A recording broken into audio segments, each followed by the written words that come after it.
Bueno, tengo el agrado en presentar la sesión final del primer workshop de diabetes de CELEP 2021. Este workshop se tratará de la realidad actual del tratamiento y cuidado de los niños con diabetes en Latinoamérica.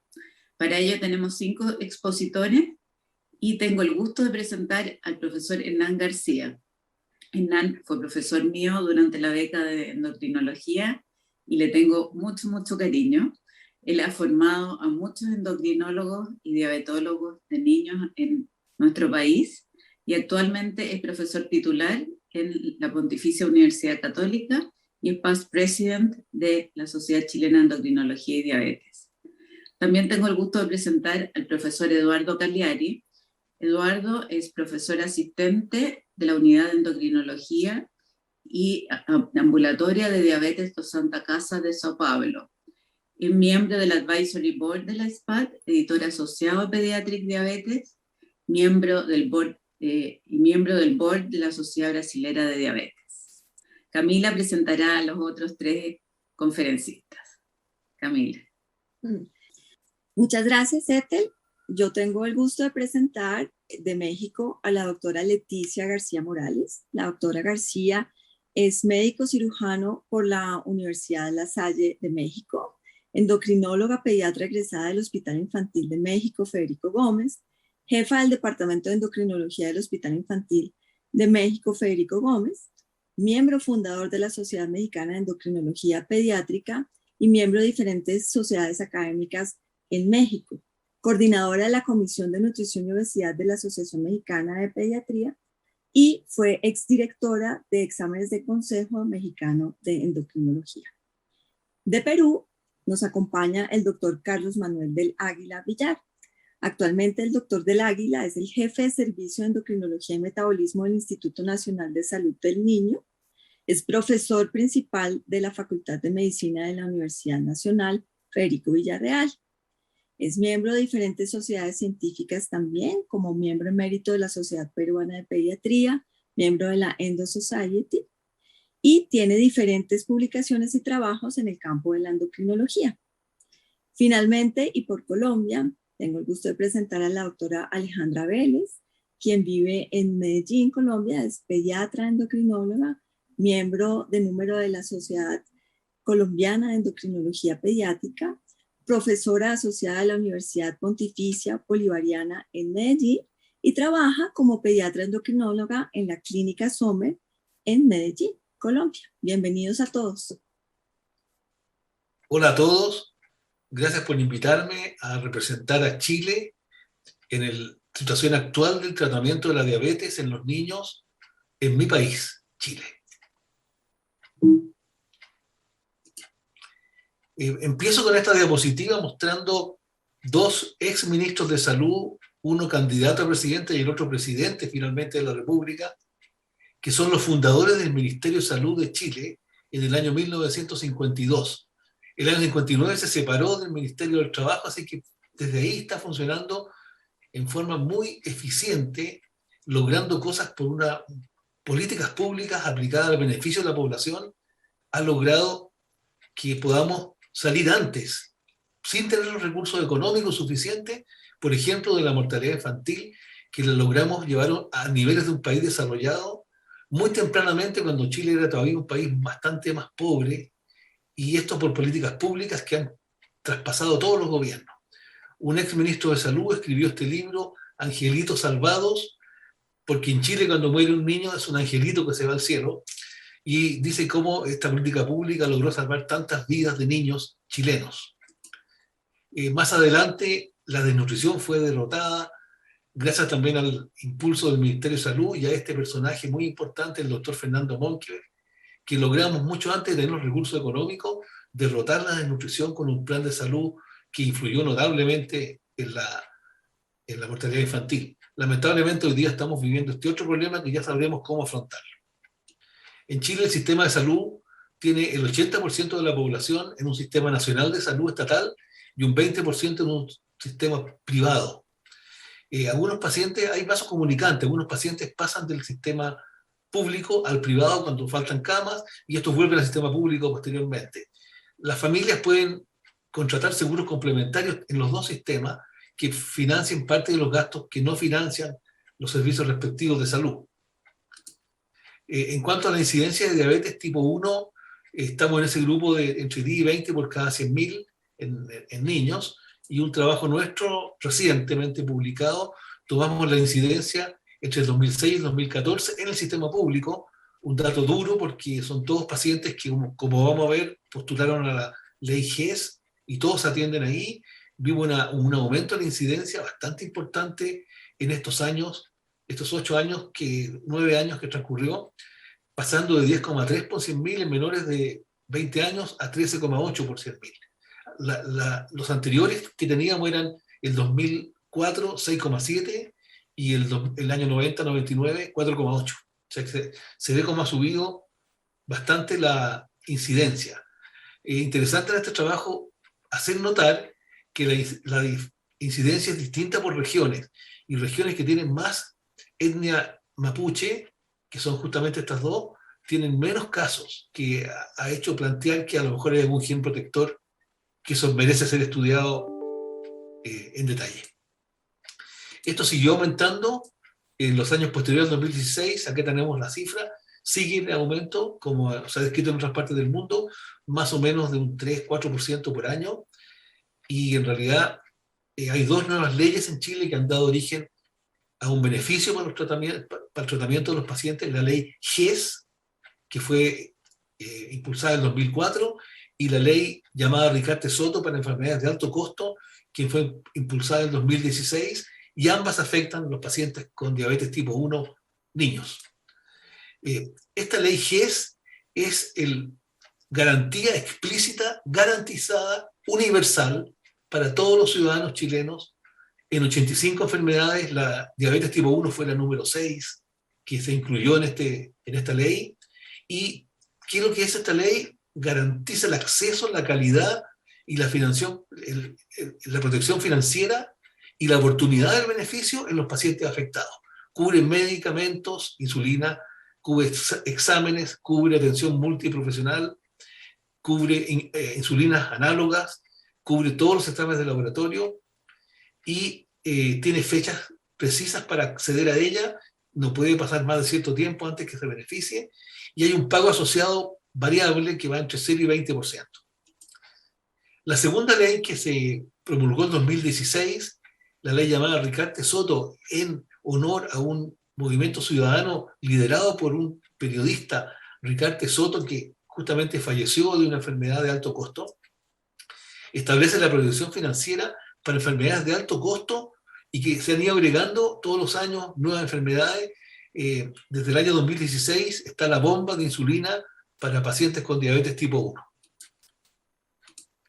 Esto fue un movimiento liderado por este grupo de pacientes, liderado por el periodista. Las sociedades científicas nos correspondió participar, el Ministerio de Salud, que se llevó a efecto la promulgación de esta ley, que fue importante para algunos de nuestros pacientes. ¿Quién es la población target para esta bomba de insulina? Queríamos poner inicialmente los niños, pero no se podía discriminar por edad, así que pusimos microdosis. El comité asesor estableció que microdosis de insulina, para intentar incluir a los niños acá, menores especialmente, fuera uno de los criterios de inclusión, y el otro, la presencia de hipoglicemia inadvertida de los pacientes. Hasta el momento se han acumulado 1.245 bombas. Acá está el PIC por mes. Vemos que hay una gran predominancia en la región metropolitana, Santiago, y bastante menos en algunas provincias, ni siquiera están representadas, y algunas tienen muy pocos casos. En cuanto a la edad, acá se confunde un poquito la edad, la pediatría no está definida, está separado por estos grupos etarios. Vemos que hay gente incluso mayor de 65 años que ha obtenido la bomba, seguramente por hipoglicemia inadvertida, y hay un grupo de niños que, lo vemos más claro acá, son 315 niños en total los que se ha aplicado la bomba, ya sea por uno de esos dos criterios. Esto corresponde a una cuarta parte del total de las bombas hasta el momento, y distribuidos por edad, la gran mayoría está menor de 10 años, que era el objetivo un poquito de cuando se creó esta ley. Las bombas entregadas anualmente a nivel país, el primer año se entregaron más porque había mucha necesidad y posteriormente se fue estabilizando. Este año último, por la pandemia, esto se detuvo prácticamente en un periodo importante del tiempo, no se entregaron bombas y está recién reactivándose en forma normal. En cuanto a la distribución de las bombas por el sistema de salud, aparece muy igualitaria, pero en realidad hay una inequidad porque recuerden que les dije que el sistema privado solo reúne un 20% de la población. Por lo tanto, esto que sea igual da a entender que hay una predominancia del sistema privado en los que han accedido al beneficio. Ahora, el costo de la bomba comprada por el Ministerio de Salud es bastante interesante. Cuando el Ministerio o un nivel central hace la compra, este costo está aproximadamente, estas son las bombas que se han usado en Chile, la Minimed 640 y desde este año la Minimed 670. Como recuerdan, esta permite que la basal sea totalmente automática, las correcciones sean automáticas, y esta es la que permite que la basal también sea automática. Es decir, son bombas de alto nivel tecnológico que tienen un costo en el mercado cercano a 3 o 4 veces esto. Y este es el costo por año cuando lo paga el servicio de salud. Solamente hemos suspendido 20 bombas por razones diferentes. Hay criterios de suspensión también. Básicamente no cumplir con las indicaciones de control. Bueno, resumen y conclusiones. Chile ha escogido garantizar el tratamiento adecuado a todos sus ciudadanos con diabetes tipo 1 a través de la ley GES. Esto incluye medicinas, glucómetros, test de acuerdo a una guía establecida por expertos y además un cuidado multiprofesional desde el diagnóstico. En un grupo focalizado de pacientes con diabetes tipo 1, la bomba de insulina es financiada de acuerdo a criterios específicos: hipoglicemia inadvertida y microdosis. Cuando se conduce una licitación desde el nivel central, se obtienen precios significativamente menores de estos instrumentos que son muy caros. Debemos trabajar para adquirir una mayor equidad en el acceso a la bomba, especialmente para pacientes de regiones y que pertenecen al Sistema Nacional de Salud. Quiero agradecer especialmente a Lisette Laibe, enfermera jefe de la Unidad de Gestión Clínica Hospitalaria del Ministerio de Salud, y a Marta Riaza, médico endocrinólogo pediatra, miembro del Comité Asesor del Ministerio de Salud y miembro del Comité de Expertos que decide la asignación de las bombas, por la ayuda que me prestaron para hacer esta presentación. Solo quiero decirles muchas gracias por la atención y espero que podamos compartir la experiencia de nuestros países. Gracias. Olá a todos. Gostaria inicialmente de agradecer o gentil convite para participar desse grupo de trabalho de diabetes. Acho de suma importância que a gente possa trocar experiências dentro dos diferentes países do nosso continente. Eu dividi a minha apresentação em alguns tópicos para comentar com vocês alguma coisa sobre epidemiologia, características genéticas, laboratoriais, clínicas dos pacientes com diabetes tipo 1 aqui no Brasil, alguns desfechos, algumas atividades que a gente tem desenvolvido e tentar tirar alguma conclusão. Então, o Brasil é o terceiro país do mundo, segundo a IDF, né, a Federação Internacional de Diabetes, em número de crianças e adolescentes com diabetes tipo 1, de 0 até 14 anos. Então, vocês podem ver que a gente está lidando com um número muito grande que vem aumentando, uma vez que a incidência do diabetes no Brasil tem sido vista como 12,8 crianças para 100 mil habitantes por ano, que são os últimos dados. E esses dados mostram que vem havendo um aumento de quase 37% nos pacientes com diabetes tipo 1 a cada período. Uma das coisas que também nós investigamos aqui no Brasil, esse aqui foi um grupo que fez uma avaliação de vários riscos, haplotipos de risco, né, HLA, para tentar entender se a genética do Brasil, o Brasil tem uma população muito heterogênea, muito misturada. Então a ideia foi, através desse estudo, saber quais eram os HLAs mais frequentes aqui no Brasil. E foi interessante ver que, apesar dessa miscelânea que é a nossa população, os HLAs de risco eram os mesmos descritos na população europeia. Nós fomos buscar isso em crianças e adolescentes para tentar entender se esse grupo era diferente. Vocês podem ver aqui nesse gráfico à direita, né, essas barras em azul mostram que independente de como cada grupo de pacientes se autorreportou em termos de cor, então aqui a gente tem a cor branca, negros, pardos, asiáticos, indígenas, vocês vejam que a ancestralidade genômica predominou da ancestralidade europeia em praticamente todos os grupos.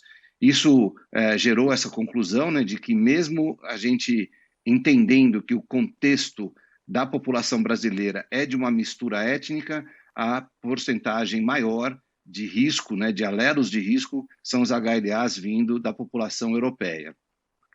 Do ponto de vista de dados laboratoriais, aqui a gente tem a comparação dos dados laboratoriais do Brasil em comparação com vários outros países, mostrando que a prevalência de autoimunidade nos pacientes com diabetes tipo 1 também é muito parecida com outros países, né, alguns aqui da América Latina, outros da Europa, Austrália, para mostrar que o nosso grupo de pacientes é muito semelhante aos pacientes que existem em outros países com diabetes tipo 1. Já passando para alguns dados mais específicos da nossa população e do seu controle, aqui a gente está mostrando para vocês uma pesquisa que foi feita por um grupo que avaliou uma pesquisa nacional no Brasil inteiro, mostrando que dos nossos pacientes com diabetes tipo 1, 42% tiveram o seu diagnóstico feito em cetoacidose. E quando a gente vai só para crianças e adolescentes, isso em algumas partes do Brasil aumenta para 50% a 60%. Então, mostrando um atraso no diagnóstico do diabetes no país, fazendo com que as crianças e adolescentes sejam diagnosticados já numa fase de cetoacidose diabética, o que, obviamente, aumenta o risco para essas crianças. Um outro dado que eu achei interessante dividir com vocês é que aqui no Brasil, os pacientes que a gente tem chamado, né, alguns grupos chamam de diabetes duplo, né, ou double diabetes, que são aqueles pacientes que têm diabetes tipo 1, mas que estão apresentando obesidade ou sobrepeso. Então, vocês vejam aqui que os percentuais variam de sobrepeso entre 20% e 25% e de obesidade por volta de 6% a 10%, mostrando também uma nova realidade e como esse grupo de pacientes está também engordando e vai trazer, claramente, muito mais risco de alguns tipos de complicação que a gente ainda talvez não tenha visto. Dois dados rápidos para vocês, um de mortalidade, tá? Então a gente tem várias pesquisas feitas no SUS, né, no Sistema Único de Saúde, que é o sistema nacional público aqui no Brasil, a mortalidade de 0,21 pacientes com diabetes para cada 10 mil habitantes e uma taxa de hospitalização de 12,4. Então, também mostrando um alto índice de hospitalização e mortalidade nos pacientes com diabetes tipo 1 nessa faixa etária. Então, uma das coisas que a gente sabe que é muito complicado para a gente lidar aqui no Brasil são os desafios relacionados a vários aspectos. Primeiro, o tamanho do país, né? Aqui vocês estão vendo uma representação do Brasil em comparação com vários países da Europa, então mostrando como o Brasil, o tamanho do Brasil continental, dificultando, né, a gente a entender as diferenças, né? E muitas diferenças regionais, culturais, relacionadas a salário, níveis de educação, diferentes níveis de oferta de serviços de saúde, as famílias muito desestruturadas em alguns locais, as escolas ainda não preparadas para receber pacientes com diabetes e muitas vezes os próprios médicos e profissionais de saúde ainda não muito conhecedores ou familiarizados com as novas tecnologias que vêm tendo um impacto muito grande no mundo inteiro para melhorar o controle dos pacientes com diabetes. E por conta disso, para entender melhor esse perfil do Brasil, né, foi criado um grupo de estudo multicêntrico de diabetes do tipo 1. Vocês estão vendo aqui vários centros no Brasil inteiro, né, 28 centros, com mais de 3.500 pacientes, e esse grupo gerou várias publicações tentando trazer dados que sejam relevantes para compreender como que está o tratamento do diabetes tipo 1 no nosso país. Em 2019, esses dados, então, viraram um livro que já está sendo publicado e distribuído pela Sociedade Brasileira de Diabetes, que traz várias dessas informações que eu vou mostrar para vocês. Primeira coisa que eu queria mostrar para vocês é o resultado desses dados aqui, que foram publicados em relação a adolescentes, a crianças e adolescentes. Então, mais de 1.500 pacientes, uma média de idade de 13 anos, e aqui a gente vê que os objetivos de hemoglobina glicada foram atingidos no Brasil apenas por 23,2% dos pacientes, tá? E esse estudo também mostrou que a média nacional de hemoglobina glicada era de 9,4, mostrando, então, uma média muito elevada, e esse estudo foi feito em hospitais secundários e terciários, né? Talvez os níveis de hemoglobina de serviços primários ou particulares sejam mais baixos e talvez os serviços primários, postos de saúde, sejam até mais altos. E um dado muito relevante que esse estudo mostrou foi a associação da hemoglobina glicada com o nível socioeconômico. Quanto menor o nível socioeconômico, maior a hemoglobina glicada, o que traz para a gente uma dificuldade muito grande do ponto de vista de tentativas, né, de políticas para tentar corrigir isso. Recentemente, né, agora em 2021, a gente também foi procurar quais eram as taxas de complicação crônica nesse grupo de adolescentes com diabetes, dentro desse grupo de estudo, e a gente encontrou por volta de 30% dos pacientes com diabetes, adolescentes e crianças, já com pelo menos uma complicação. Então, a gente também já está vendo, né? E aí, correlacionado com esse controle, correlacionado com duração do diabetes, com frequência de consultas, adesão à dieta, uma alta prevalência de pelo menos uma complicação crônica em adolescentes com diabetes do tipo 1, nesta faixa etária. Então, a gente está vendo que os nossos adolescentes já estão complicando muito precocemente.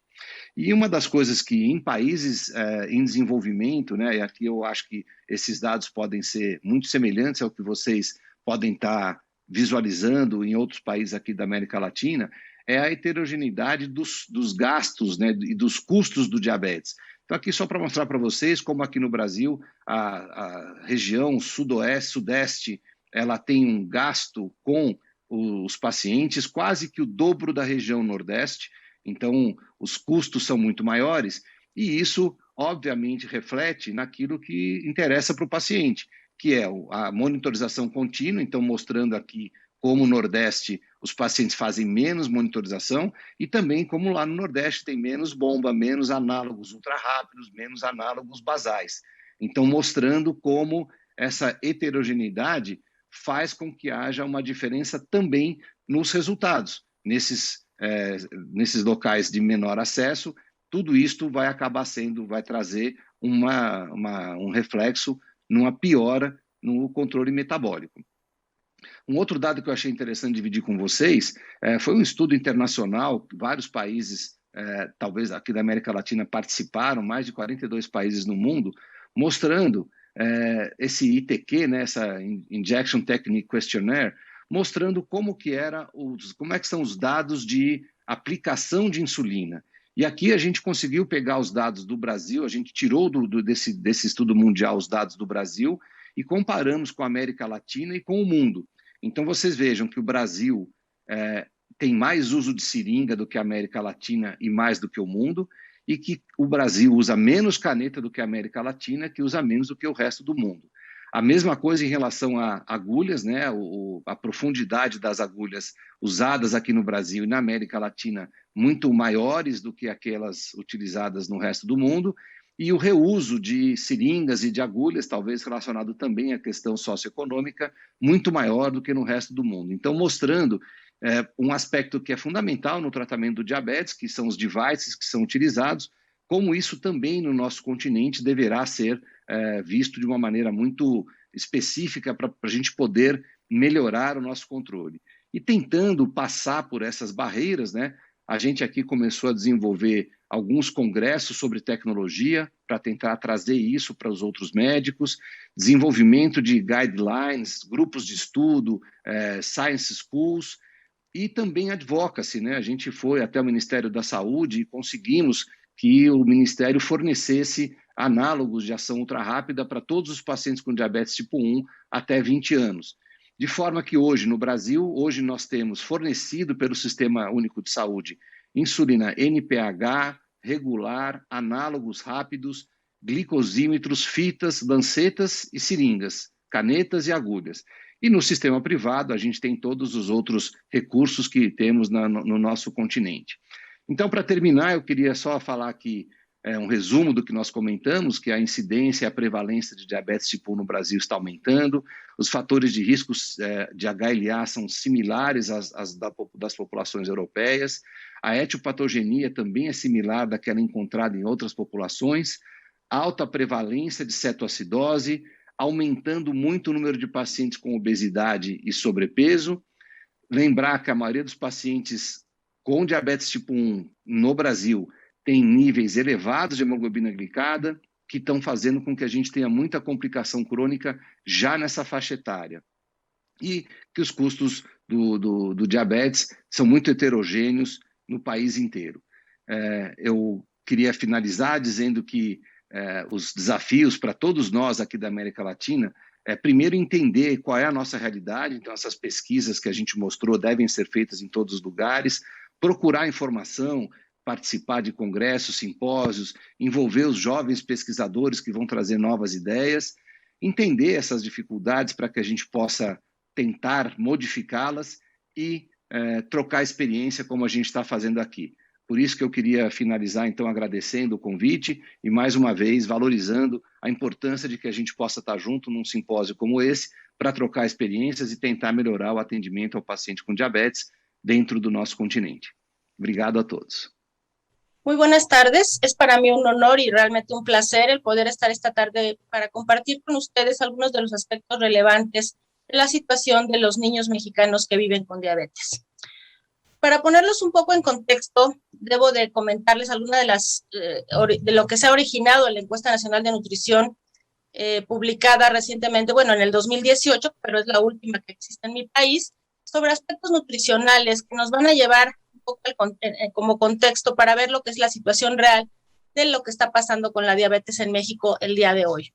Y simplemente les quiero comentar estas tres gráficas. Como veremos aquí a la derecha, la ingesta de seno materno exclusivo antes de los 6 meses en nuestros lactantes no llega ni siquiera al 30%, lo cual sabemos tiene consecuencias graves para la vida.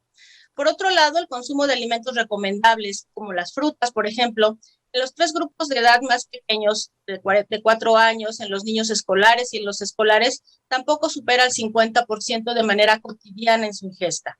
Lo mismo y peor la situación cuando hablamos de los vegetales, en donde ni siquiera el 25% de nuestros niños están consumiéndolos de manera cotidiana, igual en los 3 grupos de edad. Sin embargo, y en cambio, por otro lado, tenemos un gran consumo de alimentos no recomendables, como las bebidas endulzadas, que superan el 80-85%, además de los dulces, las botanas y los postres que van por arriba del 50 al 60%, también como consumo cotidiano en nuestros niños. Obviamente esto nos pone de manifiesto lo que está sucediendo con la obesidad infantil en México, que como ustedes sabrán, desafortunadamente, México es el país número 1 en obesidad infantil en todo el mundo. Y vemos entonces que tenemos un 8.2% de niños menores de 4 años que están padeciendo obesidad y sobrepeso, en los niños escolares de 5 a 11 años un 35.6%, en los adolescentes, particularmente en las niñas adolescentes, este porcentaje llega al 41%, mientras que en los varones el 35%. Obviamente, esto nos empieza a abrir el camino para pensar en el incremento que hemos tenido tan exponencial en los casos de diabetes tipo 2 en nuestro país. Evidentemente, estos casos clásicos de niños púberes o prepúberes alrededor de la pubertad que están presentando obesidad, acantosis nigricans, con antecedentes familiares de diabetes, con factores de riesgo perinatales, son quizá los que más están prevaleciendo en este momento, los que están superando estas estadísticas.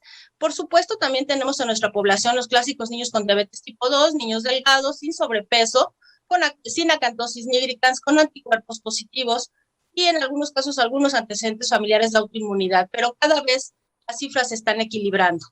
Para nadie es desconocido que los actores que están participando ahora en esta ecuación cada vez son más y cada vez se interrelacionan más, desde la presencia de autoanticuerpos que están detonando esta autoinmunidad, como la vemos en los niños clásicos con diabetes tipo 1, pero también la presencia y el contexto de haplotipos de riesgo, particularmente haplotipos de HLA, pero que ahora también sabemos que el sobrepeso y la obesidad están participando en la generación incluso de más autoinmunidad en el contexto de niños con haplotipos de riesgo, como se ha demostrado recientemente por el grupo de la doctora María José Redondo en donde sabemos que el riesgo acumulado o la acumulación de sobrepeso por arriba de un IMC en la percentila 85 incluso está favoreciendo en niños mayores de 9 años la presencia de más autoanticuerpos que generan más daño a la célula beta y que están dándonos cada vez más este fenómeno del proceso de aceleración del daño, esta hipótesis de la aceleración del daño de la célula beta, que la estamos viendo ya ahora en un contexto de pacientes con lo que hemos llamado en México,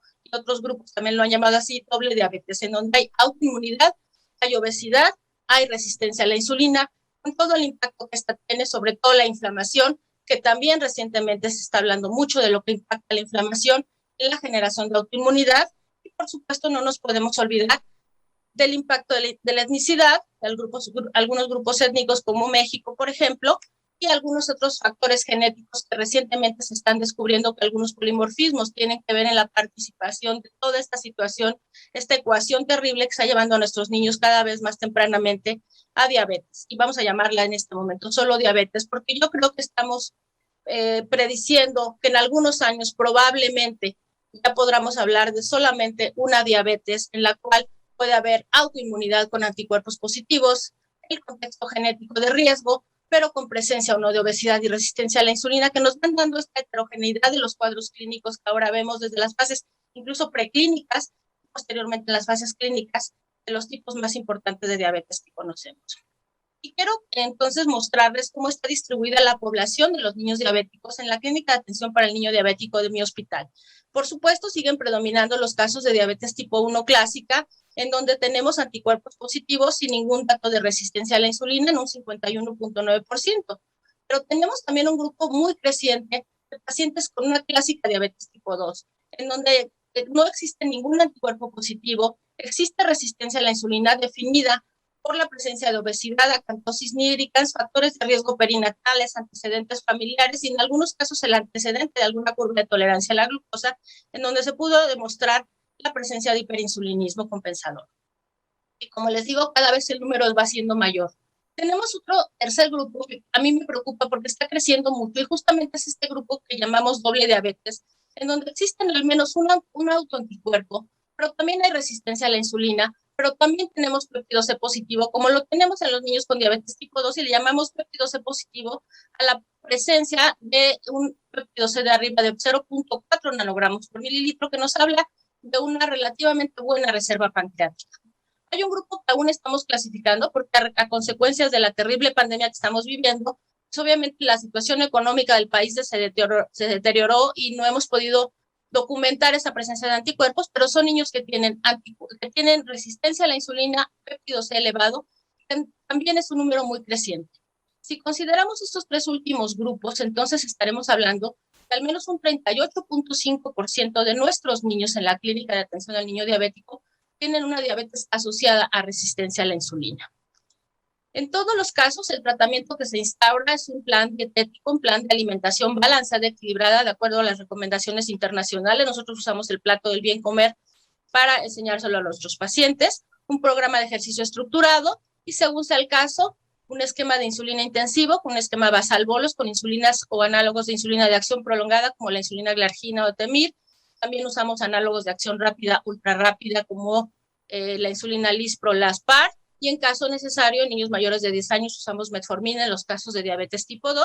Obviamente automonitoreo de la glucosa, ya sea con tiras, alrededor de 3 veces al día por la situación económica, o en los mejores de los casos un sistema continuo de automonitoreo. En este momento el sistema Flash es el que estamos usando con más frecuencia. Y para ponerlos un poco en contexto, les voy a comentar rápidamente 3 casos que nos muestran la heterogeneidad de las manifestaciones clínicas y la presentación de los niños con diabetes que vemos en la clínica del Hospital Infantil de México. Este niño es un niño que debutó a los 9 años 7 meses con una cetoacidosis grave. Después de que se estabilizó, se inició el programa de tratamiento que ya les mencioné. Tiene antecedentes familiares de obesidad en la madre y en el padre, la madre con hipertensión arterial por lo menos intermitente y abuelos con diabetes tipo 2 sin antecedentes de enfermedades autoinmunes en la familia.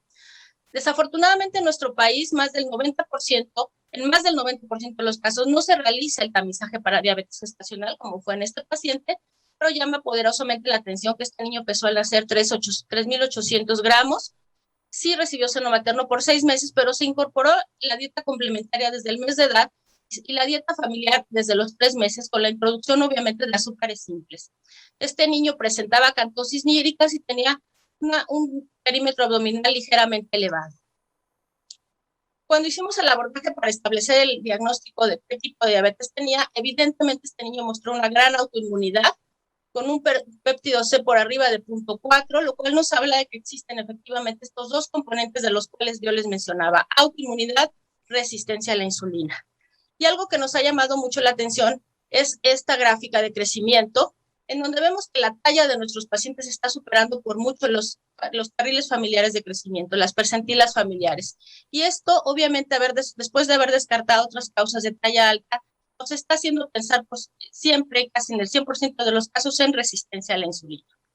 El siguiente paciente es un adolescente delgado, que tampoco se hizo escrutinio para diabetes, cuya madre también fue hipertensa y algunos antecedentes familiares de diabetes y obesidad, y que muestra el mismo patrón de crecimiento acelerado por arriba de la talla blanco familiar.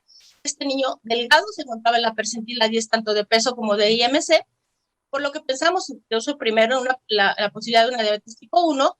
Sin embargo, sus anticuerpos son negativos y tiene un perfil lipídico francamente heterogénico con un péptido C por arriba de 0.4.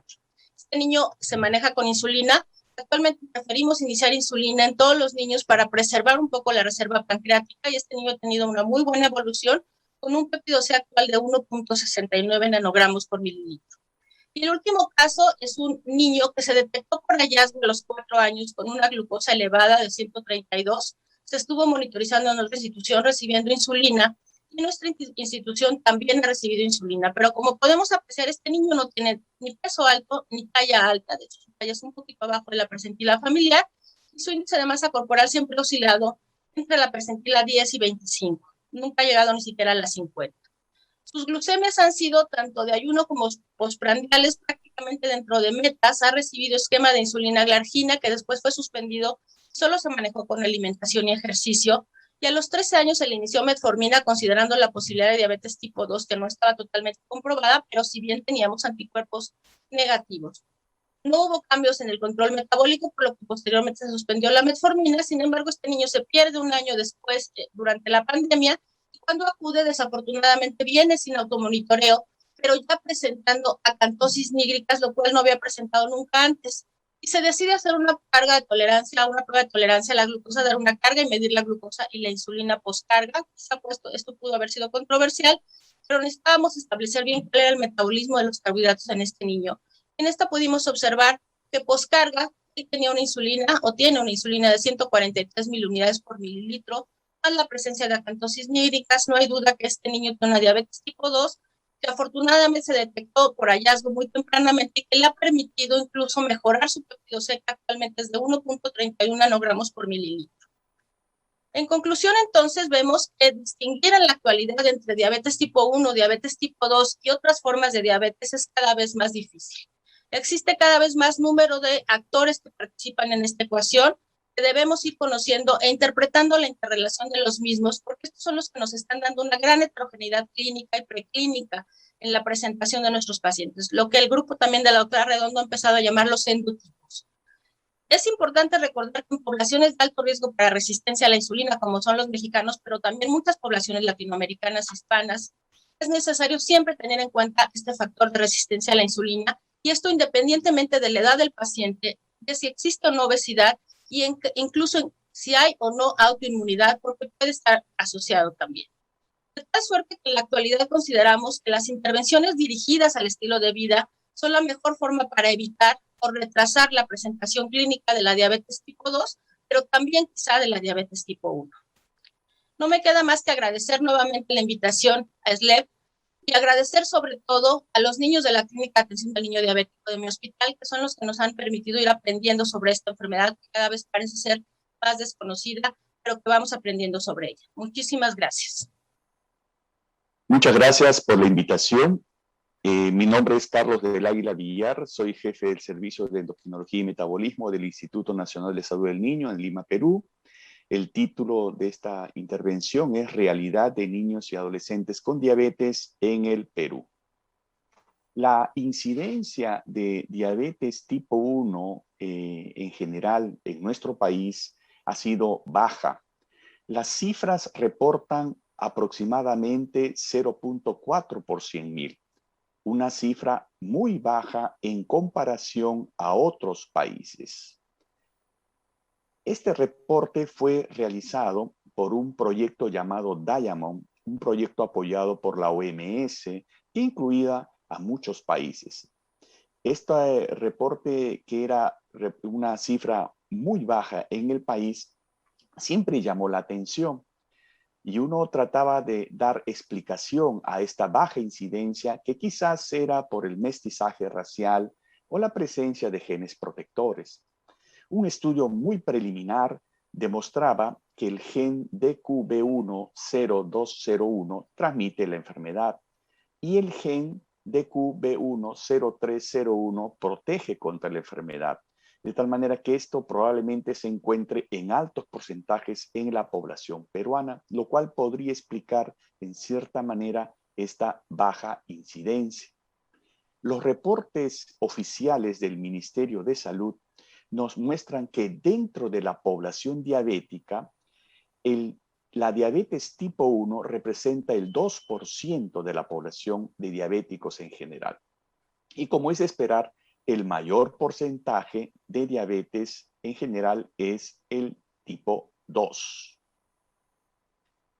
Nosotros tenemos en el Instituto Nacional de Salud del Niño el único programa de atención integral del niño diabético.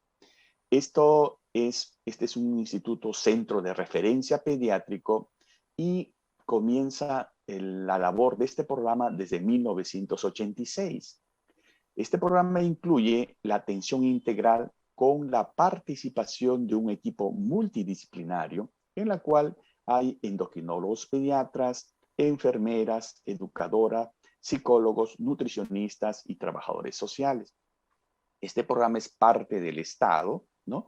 Subvencionado por lo que se llama actualmente el Sistema Integrado de Salud, que es un seguro del Estado, la cual proporciona no solamente a los niños diabéticos que acuden a nuestro programa educación diabetológica, sino glucómetros, insulinas y tiras reactivas. En la población que atendemos, ¿no?, se muestra en los últimos años un incremento de diabetes tipo 1 que incluye a los pacientes con tipo 2 a partir de los años 90. Esta población calculada en nuestro estudio es un cálculo realizado con el total de la población menor de 18 años en cada quinquenio, teniendo como fuente el Instituto Nacional de Estadística y expresado por 100.000 habitantes. Es digno de notar que la positividad de los anticuerpos en los casos de tipo 1 es baja, alcanza una cifra del 20% de positividad.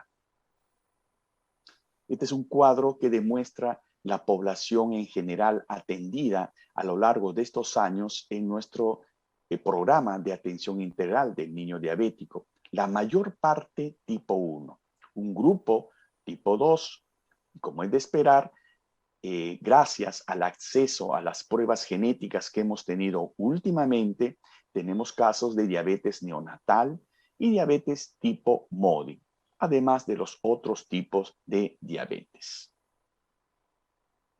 Entonces, nuestra población ha ido incrementando los casos de diabetes tipo 1 de manera progresiva a lo largo de los años, ¿no?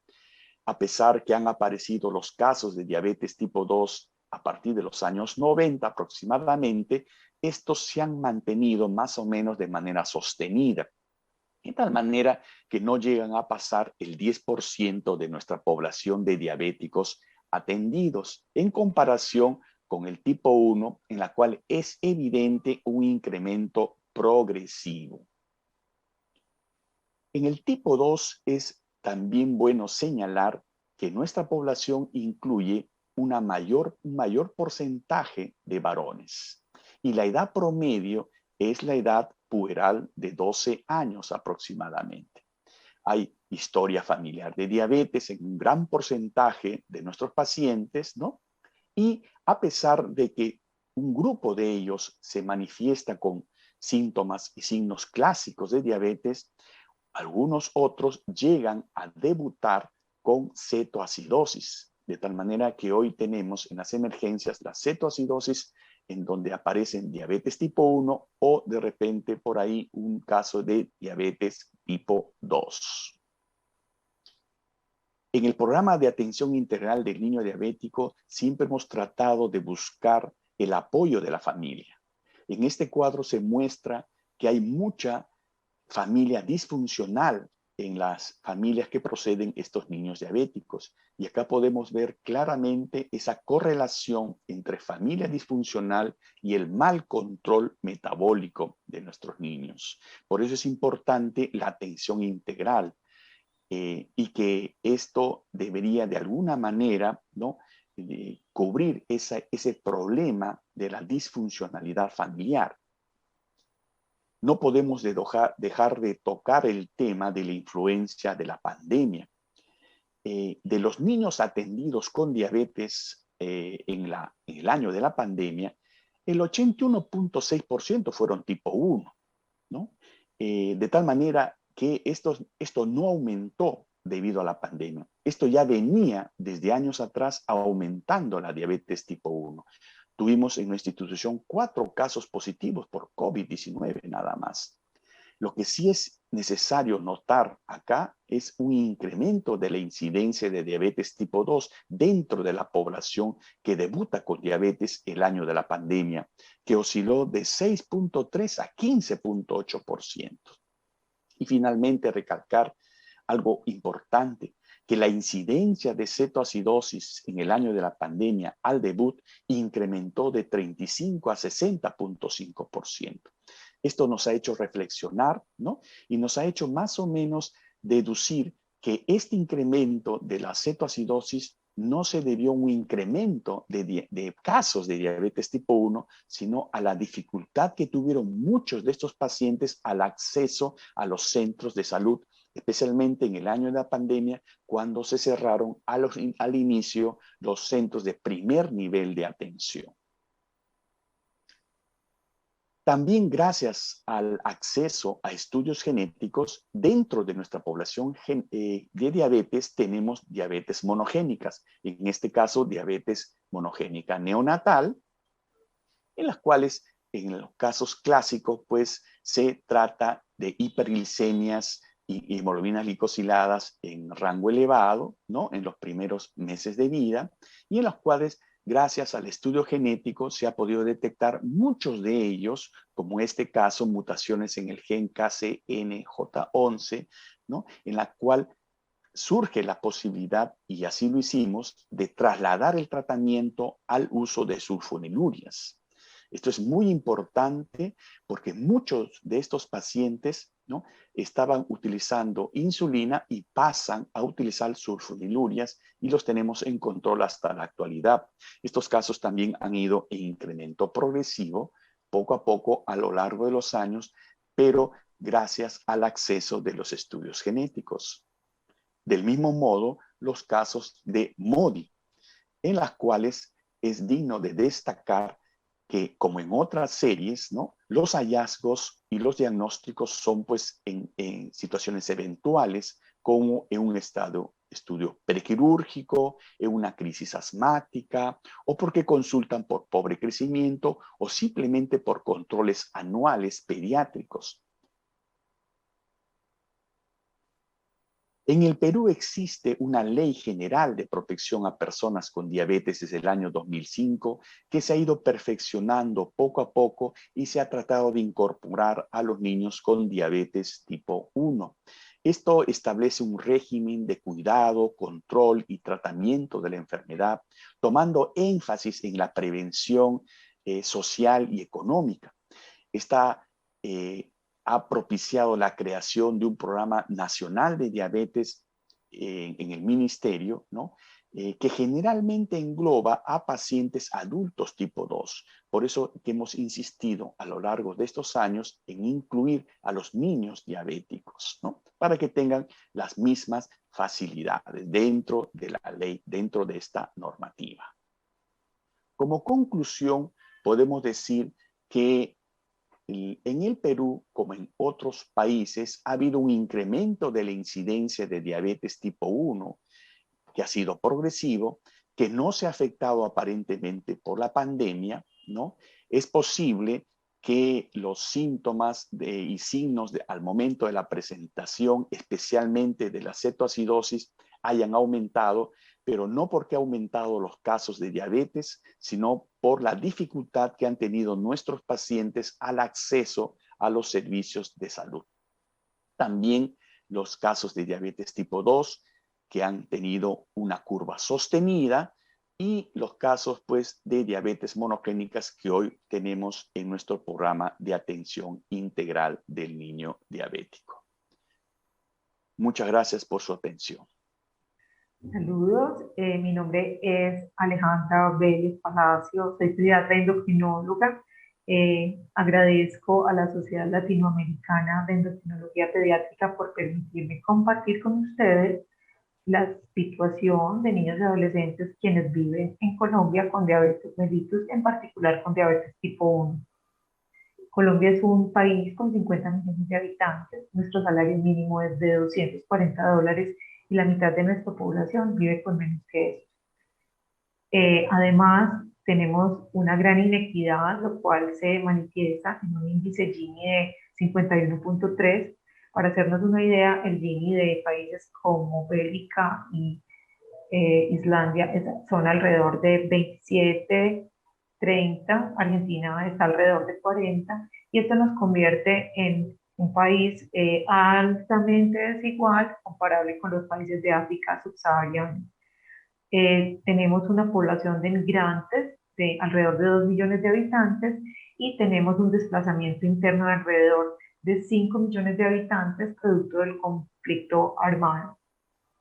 En Colombia existe recursos limitados de acceso al endocrinólogo pediatra y se encuentran concentrados principalmente en las ciudades grandes y como Bogotá, Medellín. Si bien ha habido mayor presencia de la especialidad en el territorio, hay áreas como los llanos orientales o la región de la Amazonía en los cuales no se presenta este servicio. Ha habido una oportunidad de mejora. Algunas personas se desplazan a sitios como San Andrés de Providencia o Pasto antes de que estuviera nuestra colega allá. En otras ocasiones, y gracias tal vez a la pandemia, ha crecido un poco la telemedicina, pero definitivamente hay zonas muy vulnerables para el manejo de los pacientes con diabetes mellitus. Hay pocos estudios con respecto a la incidencia de diabetes tipo 1, pero esta se encuentra alrededor del 3.8 y el 5.3 por 100.000 niños por debajo de los 15 años de edad. Aunque no hay muchos estudios de cohorte y poblacionales, sí hay algunos estudios en algunas áreas como son la cetoacidosis diabética, y de ahí podemos extraer algunos de los datos que les voy a presentar a continuación. La edad de presentación de los niños con diabetes tipo 1 en Colombia es alrededor de los 8 años de edad, y una cuarta parte de estos pacientes se están presentando con menos de 5 años de edad. En cuanto a los niños con diabetes crónica, menos de una cuarta parte manejan el método de conteo de carbohidratos. Entre el 60 y 70% debutan con cetoacidosis diabética, lo cual es un indicador de una detección pobre en una fase inicial, y la mayoría de nuestros pacientes están afiliados a algún tipo de seguro dentro del sistema de salud. Nuestro sistema de salud está concebido para ser solidario y universal. Es decir, que aunque solo la mitad de las personas o de los ciudadanos contribuimos, toda la población tiene acceso mediante un servicio solidario que se llama SISBEN, y las enfermedades de alto costo y catastróficas también están contempladas. Entonces, el sistema de salud tiene una cobertura básica, que es el listado de medicamentos e insumos de fácil prescripción, y no incluido en el plan de beneficios en salud, que puede estar disponible, pero que debe soportarse con justificación en una plataforma del Ministerio de Salud. Entonces, aparentemente tendríamos acceso a todo el cuidado ambulatorio, las especialidades, el glucómetro, los insumos necesarios, análogos de insulina y sus formas de suministro, incluyendo la microinfusora de insulina. Más o menos hay 374 pacientes por debajo de 18 años quienes están actualmente en terapia de bomba. Adicionalmente, dentro de las tecnologías ya no incluidas en el plan básico, está el monitoreo flash y el monitoreo continuo también clínico, que se puede justificar en la plataforma del ministerio y bajo ciertos requisitos puede ser accesible por los pacientes. Las tirillas de cetonas están disponibles en el país, pero no las cubre ninguno de los dos recursos del sistema. Este estudio lo traigo a colación porque es una fotografía de lo que puede estar pasando con muchos de nuestros pacientes diabéticos. Si bien hay centros de excelencia en diabetes y equipos multidisciplinarios, no es la regla. Este estudio fue realizado en 7 unidades de cuidados intensivos en pacientes que tenían diabetes mellitus previamente diagnosticada y se presentaban con cetoacidosis diabética. Entonces, encontraron que el promedio de hemoglobina glicosilada era del 12%, lo cual habla de un cuidado insuficiente crónico. A pesar de que el 98% de los pacientes contaba con seguro, el casi 30% de los niños no tenían los insumos y los medicamentos necesarios para su autocuidado. Es decir, aparte de la inadherencia y la infección, que son causas esperables de inicio de la cetoacidosis, muchos de estos niños estaban poniendo en riesgo de enfermar o morir por cetoacidosis porque el sistema no estaba entregándoles oportunamente insumos y medicamentos a los que teóricamente tienen derecho. Entonces, los retos y oportunidades importantes de nuestro país consisten en poder contar con equipos multidisciplinarios con un entrenamiento más estándar. Sucede frecuentemente que el endocrinólogo, el pediatra, el enfermero, el educador y el nutricionista trabajan en instituciones completamente distintas e incluso en ciudades diferentes. En cuanto a las sociedades científicas, el Colegio de Asociación Colombiana de Endocrinología Pediátrica ha hecho un esfuerzo en la educación continua y en particular en el área de diabetes ha participado creando un curso en la plataforma Moodle para entrenamiento de todo aquel personal que tenga que ver con niños con diabetes mellitus, además de los congresos y los cursos periódicos que se realizan. En cuanto a las políticas públicas, más allá pues, del sistema de salud, hay unas rutas de atención en salud de enfermedades crónicas no prevenibles. Infortunadamente, en este momento la diabetes todavía no está priorizada dentro de este grupo de rutas de atención en salud, pero esperamos que lo sea próximamente. Otro aspecto es que nuestro anterior ministro de Salud logró la regulación de precios de medicamentos e insumos que sean considerados de interés público. Esto ha permitido que la especulación en cuanto a precios se limite. Los especialistas y los médicos estamos sometidos a reglas éticas y de compliance mediante un código en el cual participan los actores del sistema de salud y cualquier transferencia de valor, la que sea desde educación médica, becas en adelante, debe ser reportada a nuestra institución gubernamental encargada de impuestos. Hay formación en talento en endocrinología pediátrica, hay un fellow en el país que fue creado en el 2007 por los doctores Juan Manuel Alfaro Velázquez y Vital Baltazar en la Universidad de Antioquia, del cual yo soy egresada. En cuanto a investigación en ciencias básicas, destacan, si bien no son los únicos, el doctor Nicolás Pineda en un grupo de mapeo genético y pediaciencias. En particular, se dedican a realizar descripción del locus y su relación con el desarrollo de diabetes y complicaciones. Y el doctor Juan Manuel Anaya en la Universidad del Rosario. Destaco también el trabajo de un ingeniero de la Universidad Nacional de Colombia, sede de Medellín, quien se encuentra desarrollando una microinfusora de bajo costo para pacientes que viven con diabetes mellitus. En cuanto a la investigación clínica, no hice un listado similar porque realmente temo que alguien se me queda por fuera.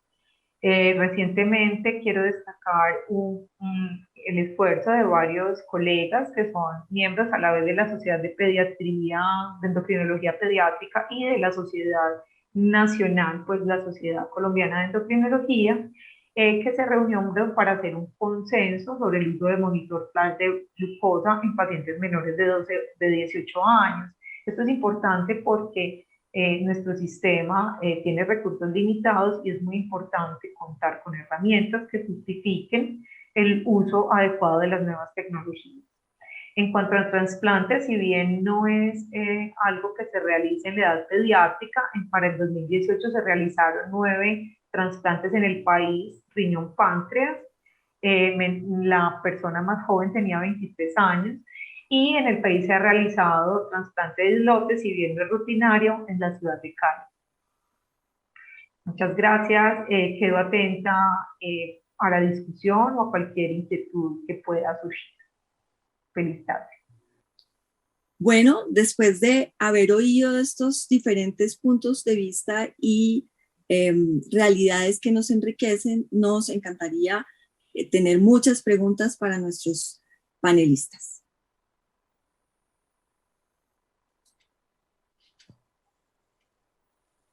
Bueno, yo le quiero agradecer a todos los panelistas las excelentes conferencias y tener esta oportunidad, aunque sea a la distancia, de conocer lo que pasa en cada país. Pero hay una cosa que todos tenemos en común, que es el aislamiento geográfico en ciertas áreas del país. Sobre todo en Chile, que es un país tan largo, tenemos sectores que realmente tienen poco acceso, tanto de médicos y entrenamiento y especialistas. Ahora con la pandemia, tal vez con la telemedicina esto va a disminuir un poco, pero me gustaría saber cómo han lidiado con este problema en sus países, porque esto es algo que demuestra lo heterogéneo que son nuestros países latinoamericanos.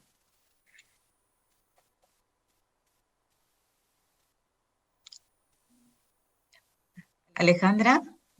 Hola. Camila. Pues bueno, si bien ha habido dificultades similar al caso expuesto por el colega peruano en cuanto a más debut con cetoacidosis y cetoacidosis muy graves por falta de acceso o por miedo de los padres a acudir al servicio de emergencias en el momento de pandemia, sí se abrió una oportunidad para el manejo en cuanto a que precozmente hubo una flexibilización de la legislación. Hasta hay una legislación que tiene ciertos requisitos, sobre todo las plataformas de telemedicina, y esto se flexibilizó en la mayoría de los hospitales y clínicas de manera que los pacientes, en particular los crónicos, pudieran tener acceso, si bien todavía no tuviéramos las otras condiciones.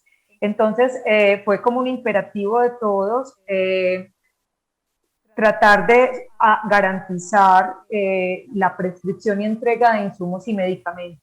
No sé si la doctora Camila tenga alguna otra opinión con respecto a lo que ocurrió en Bogotá, pero acá en Antioquia fue más o menos como lo que sucedió, además de la campaña que creo que hubo en algunos países de solidarizarnos desde nuestras profesiones con si alguien necesita una asesoría o un manejo por medio de la telemedicina a otros colegas, cuenten conmigo, y era como a través de redes sociales la forma también de apoyarnos, aparte pues como de las instituciones.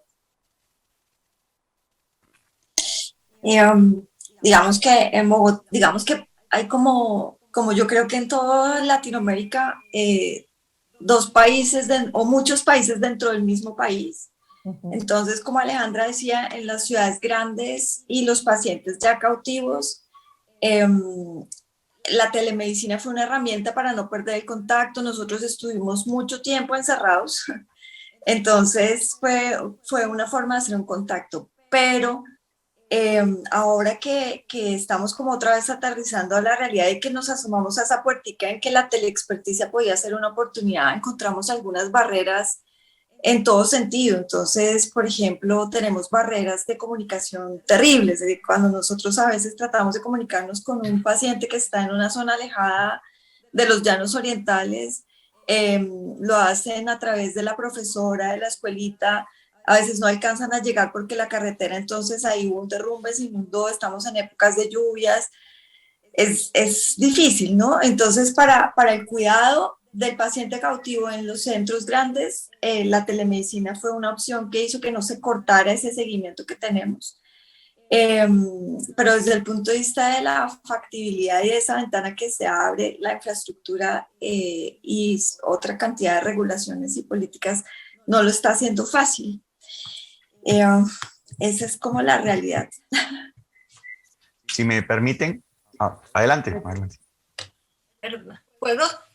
No, solo compartir un poco lo que sucede en México, que también es un país muy vasto, con diferentes regiones geográficas muy especiales, en donde efectivamente en muchas ocasiones el temor de los pacientes por acudir a los centros de atención. En México hay pocos centros de atención para niños con diabetes, uno de ellos es el nuestro, en donde los pacientes tienen que viajar a veces más de 10 o 12 horas, pues lo ha hecho muy complejo.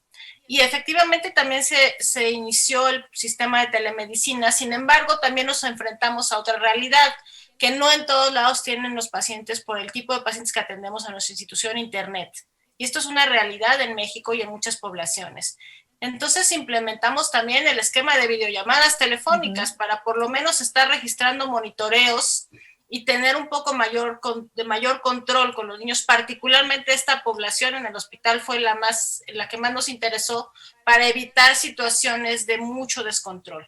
En general puedo decirles que no tuvimos grandes casos graves de cetoacidosis por falta de haber acudido. Sí tuvimos mucha incidencia, y sí la seguimos teniendo, un poco menos ahora, de pacientes con COVID que debutaban con diabetes o pacientes con diabetes que se complicaban con COVID, o muchos pacientes obesos muy complicados por COVID. Pero como vemos, como lo mostré en el último caso, tenemos situaciones que han sucedido a lo largo de la pandemia, como este niño que había estado bastante bien controlado, con dosis muy bajas de insulina, aunque todavía no establecíamos bien el tipo, todo parecía indicar una tipo 2, que sin embargo durante el año de pandemia nos permitió ver la evolución natural de la enfermedad. El niño regresa con acantosis nigricans, con algo de deterioro, pero que finalmente no tuvo un curso tan lastimoso como pudimos haberlo pensado, gracias al esquema de llamadas telefónicas, porque también el internet de nuestro país todavía no tiene una cobertura al 100%, sobre todo en comunidades muy alejadas. Entonces creo que en países tan vastos como los nuestros, con gran diversidad económica, cultural y social, ha sido todo un reto, pero que creo que, bueno, más o menos lo hemos ido solventando de alguna manera. No hemos aprendido mucho a través la pandemia dejó esto, nuestro aprendizaje. Gracias. Sí, gracias a ustedes. Le ofrezco la palabra a Eduardo y a Hernán, o a Hernán y a Eduardo. Eduardo, por favor. Graças, Renan. Bom, rapidamente, eu acho que a nossa experiência aqui no Brasil foi muito parecida. Nós não tínhamos uma lei, aqui no Brasil não era permitido telemedicina antes da pandemia, exceto quando feita de médico para médico, nunca de médico para paciente. Então, a lei ela é dura enquanto a pandemia durar, então depois nós vamos ter que ter uma lei, mas obviamente a telemedicina não vai mais embora, né, felizmente. E aqui no Brasil nós tivemos a mesma coisa. Eu trabalho em São Paulo, que é a maior cidade do Brasil, e aqui num hospital escola, né, num hospital universitário, com uma população bem carente. Aqui a gente sente que todos os pacientes têm pelo menos um celular. Então, a nossa telemedicina foi feita através do celular, com fotos de controle de glicemia, com fotos de aplicação, com filmes, que eu acho que talvez seja mais ou menos a nossa realidade. A gente está levantando esses dados para ver, e a gente descobriu que mesmo numa cidade onde, teoricamente, os pacientes se concentravam numa cidade grande, eles vêm de muito longe e eles perdem muito tempo. Então, a maioria deles, nessa nossa pesquisa que nós fizemos no final, falou que gostariam de continuar com um sistema híbrido, ou seja, algumas vindas presenciais e algumas consultas por telemedicina. Interessante que a experiência é parecida nos outros locais também. Hernán, gracias Eduardo. Bueno, en primer lugar, agradecer la participación. Era una cosa ausente dentro de SLEP, la diabetes. Es muy importante que estemos reunidos fuera del ambiente de ALAD, que era siempre el ambiente que nos reuníamos, y creo que esto nace, con esta reunión nace un futuro muy interesante para discutir todo lo que pasa en nuestros países. Yo tengo especial interés en saber diabetes tipo 2, porque en Chile hemos amenazado con la epidemia de diabetes tipo 2 va a venir, y hace 30 años que estamos hablando de esto, y hay más prediabetes que diabetes misma tipo 2. Aún con la pandemia han habido unos pocos casos más, pero ni siquiera me atrevería a decir que ha aumentado mucho los casos, y no tenemos más, igual que Carlos, en Perú, nunca más de un 10, 5%, quizás 3% de diabetes tipo 2. Podemos hacer registros nacionales, latinoamericanos, tener un espacio en los futuros congresos SLEP. Lo hallo muy, muy interesante esta reunión y muchas gracias por invitarme. De nada. Yo quiero hacer un comentario de nuestro país. Por una parte, para nosotros ha sido muy difícil el tema de los controles y el aumento de peso. Hemos visto realmente una desgracia en las subidas de peso el último año. Y lo otro que creo que esta es una oportunidad para desarrollarlo, es que para la telemedicina es muy importante que los pacientes sean capaces de descargar sus máquinas. Y esta es una oportunidad para motivarlos. Ellos no quieren amigarse con la tecnología de download, ya sean las bombas o las máquinas, y creo que esa debe ser una realidad que tal vez ustedes comparten. Para hacer una buena telemedicina tenemos que por lo menos compartir los datos, y creo que los países del primer mundo nos ganan mucho por esto, de que los pacientes son capaces de mandar su registro. Carlos, no sé qué quieres comentar. Sí, por favor. En Perú justamente tenemos 3 regiones, costa, sierra y selva, y zonas muy alejadas del centro, o sea, de la capital, ¿no? Recuerdo un paciente de 4 años, ¿no? En la zona alto andina diabética, ¿no? Que se le congeló el glucómetro, ¿no? Situaciones como esta no escapan de la realidad. Si bien es cierto, la telemedicina nos ayudó tremendamente y hemos aprendido de manera fantástica a comunicarnos virtualmente, ¿no? Nuestro gran problema es la red, ¿no? No acceden todos a la red. Hay zonas de pobreza extrema en donde no tienen suficiente atención virtual. Y de ahí el problema, por ejemplo, que se ha visto en el Perú de la educación virtual, que en muchos lugares donde hay mucha pobreza no hay acceso a la red y no ha podido llevarse a cabo esa educación virtual, y de igual manera los pacientes de esas zonas no han podido controlarse, ¿no? Entonces ahí viene lo social, ¿no? Lo económico, que trasciende solamente el tema de salud. Por eso que el enfoque debe ser multisectorial cuando se trata de estas entidades que nos causan preocupación. Muchas gracias a todos por su participación.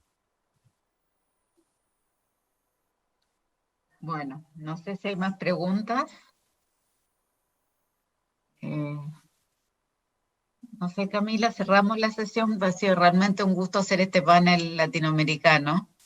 Esperamos en el futuro poder desarrollar tantas cosas de entrenar médicos de estos lugares distantes o entrenar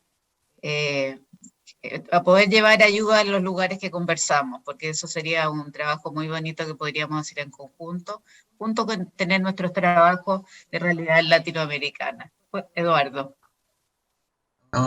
Eu queria concordar com o que o Hernán falou, Etel. Primeiro, parabenizar você e a Camila pela organização, porque realmente acho que a gente nunca tinha participado de um evento como esse. E eu achei que a gente fosse falar de realidades muito diferentes, mas eu tomei nota aqui de algumas das coisas que todo mundo falou. Aumento da incidência de DM1, aumento das taxas de cetoacidose ao diagnóstico, aumento de obesidade e sobrepeso, aumentando diabetes tipo 2, mas também aumentando a obesidade no diabetes tipo 1, dando double diabetes, A única coisa que eu acho que é muito heterogênea são os sistemas de saúde. E aí fica uma proposta para que a gente possa, a partir desse grupo, criar um núcleo para que a gente possa discutir cada um desses tópicos. Por exemplo, o aumento de cetoacidose ao diagnóstico. Existem formas de campanhas que a gente poderia fazer, e poderíamos usar a SLAP como a base para isso, e a gente poderia coordenar algumas coisas que, em vez de cada um fazer um esforço pessoal no seu país, que fizesse de uma maneira mais ampla, e que a gente pudesse participar todos, né, de uma maneira, vamos dizer, equitativa, e que a gente possa gerar materiais que todos possam utilizar. Então, fica aqui uma ideia, né, e a gente pode, a partir desse grupo aqui, que eu acho que está muito bem representado, e eu vi as apresentações foram excelentes, eu acho que a gente poderia, talvez, partir disso para alguma coisa de ação baseada nesses tópicos, um por um, a gente vai fazendo sem muita pretensão, porque eu acho que também todos nós aqui trabalhamos muito, mas eu acho que isso é uma coisa que seria possível. Fica aqui uma ideia, eu imagino que a gente possa, talvez, ter uma concordância dos nossos colegas aqui. Muy buena idea. Alejandra. Sí. Ajá, sí. Leticia. Si me permiten, sí, aprovechar la oportunidad. Creo que esta es una grandiosa idea. Como lo vieron en mi presentación, no me metí mucho a los aspectos económicos y de los insumos que se puedan dar por el gobierno a los pacientes con diabetes, porque en mi país, en realidad, la verdad es que solo un pequeño porcentaje de pacientes que pertenecen a 3-4 instituciones gubernamentales de cobertura pueden tener acceso particularmente a insulinas. Nadie tiene acceso a tiras reactivas, mucho menos a sistemas de monitoreo continuo y mucho menos a bombas de infusión.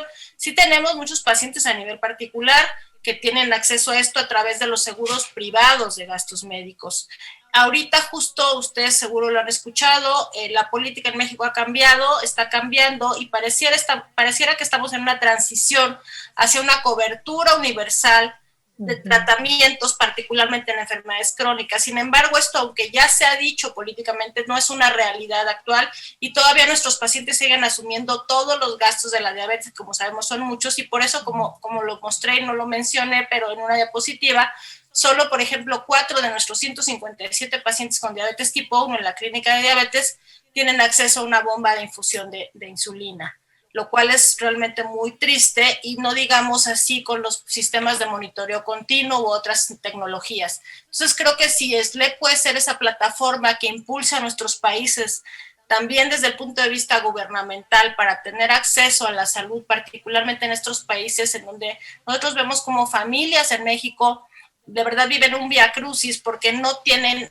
para comprar los insumos mínimos para el manejo de su paciente con diabetes. Creo que eso sería una gran iniciativa de SLEP, en donde creo que todos tendríamos que trabajar, particularmente con el incremento en incidencia que estamos viendo. Creo que eso es la constante en todos nuestros países. Yo tengo una inquietud. ¿Qué tan cómodo se siente el pediatra generalista, no en el manejo de la cetoacidosis, que en general están más familiarizados por estar en servicios de emergencias, pero en el manejo crónico y en el enfrentar al paciente rutinario de diabetes, así sea en una renovación de prescripción? Mi percepción es que yo ejercí bastantes años pediatría general cuando no había muchos endocrinólogos, hasta cuando se manejaba el esquema convencional 1000 años atrás. Todos estaban como cómodos manejándolo, pero una vez empezamos con esquemas intensivos y con estos métodos de conteo de carbohidrato, vemos que los pediatras ya no se sienten como apropiados del paciente diabético crónico, que en ocasiones podrían, al menos entre las citas o en estas circunstancias, afrontarlo. ¿O cómo es la situación en sus países? Gracias. En México, efectivamente, es una realidad. El pediatra no se siente cómodo manejando diabetes y a veces lo preferimos porque la capacitación no es suficiente, y con todas las nuevas tecnologías, los análogos y demás, creemos que de pronto no es todavía lo más prudente, pero sería lo mejor dada la incidencia y los pocos centros de atención. Pero es una realidad. Ok, el doctor. Sí, y decía que hemos tocado puntos diferentes, cada uno tomó los 12 minutos para hablar lo que le pareció mejor, pero yo creo que podríamos hacer varias sesiones de 12 minutos con distintos participantes de cada país y repetir esto durante el año, porque antes que llegue el próximo congreso podemos tener más contacto. Yo creo que sería muy interesante crear como un grupo.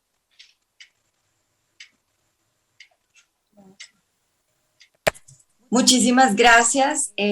Realmente ha sido un gusto poder tener esta oportunidad. Con Ethel estábamos muy contentas de la opción de poder abrir un espacio en SLEP para diabetes. Y ha sido un gusto, además de trabajar con Ethel, poder conocerlos a todos ustedes. O sea, estamos todos en el mismo continente y hablamos el mismo idioma, pero nos conocemos y nos hablamos poquito, entonces ha sido un gusto y concuerdo con el doctor García, deberíamos proponernos poder hacer alguna actividad periódica, quienes nos gusta el tema y nos dedicamos a él en Latinoamérica. Muchísimas gracias a ustedes por participar, muchísimas gracias a todos los que nos están viendo y estuvieron con nosotros en esta primera jornada de workshop. Ethel, como dije ahorita, una delicia trabajar contigo, ha sido un gustazo y bueno, que sea como el comienzo de una gran actividad en torno a este tema que nos gusta tanto. Yo quiero aprovechar lo que dijo Hernán y que tratemos de hacer una reunión. Yo no sé si Hernán, tú te quieres ofrecer para coordinar la próxima. Pues la boca muere el pelo. Democráticamente. Porque crezca feliz. Ya, tratemos de hacerlo luego.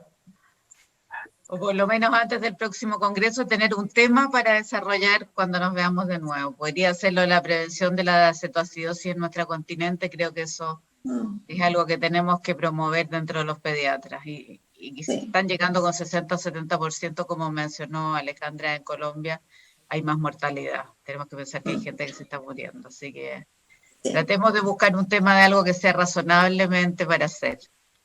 Así que, Hernán, vamos a hacerlo. Chao, gracias. Muchas gracias, buenas tardes. Chao a todos, obrigado.